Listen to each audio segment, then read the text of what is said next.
কল্যাণপুর থানাধীন পালপাড়া এলাকায় বুধবার সকালে ঘটে গেল একটি বড় সড় দুর্ঘটনার সম্ভাবনা। তবে সৌভাগ্যবশত কেউ হতাহত হয়নি। প্রত্যক্ষদর্শী সূত্রে জানা যায়, একটি বালু বোঝাই মালবাহী গাড়ি দাউছড়া বৈষ্ণব কলোনি এলাকা থেকে চাকমাঘাটের উদ্দেশ্যে যাচ্ছিল। সে সময় আচমকা গাড়িটির স্টিয়ারিং এর গুটি ভেঙে যায়, ফলে চালক নিয়ন্ত্রণ হারিয়ে ফেলে এবং গাড়িটি রাস্তার পাশে গিয়ে পড়ে। যদিও গাড়ির সামান্য ক্ষয়ক্ষতি হয়েছে, তবে চালক এবং আশেপাশে থাকা কেউই আহত হননি। গাড়ি চালক কিশোর দেবনাথ নিজে জানান, স্টিয়ারিং সিস্টেমে যান্ত্রিক ত্রুটির ফলে এই বিপত্তি ঘটে। ঘটনার খবর পেয়ে স্থানীয়রা দ্রুত ঘটনাস্থলে ছুটে আসেন এবং পরিস্থিতি নিয়ন্ত্রণে আনেন।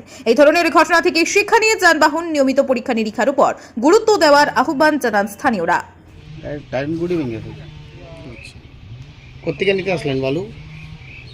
দাউসরা দাসুরা বালুর কোয়ারি কোন আসলো এটা? দাউসরা রাড মাঙ্গি দাও বৈষ্ণব কলোনি কই নিলে বালু? পেলে মোরা চাকমাঘাট। কয়টার সময় আসলো আপনার ওইটা টাইম?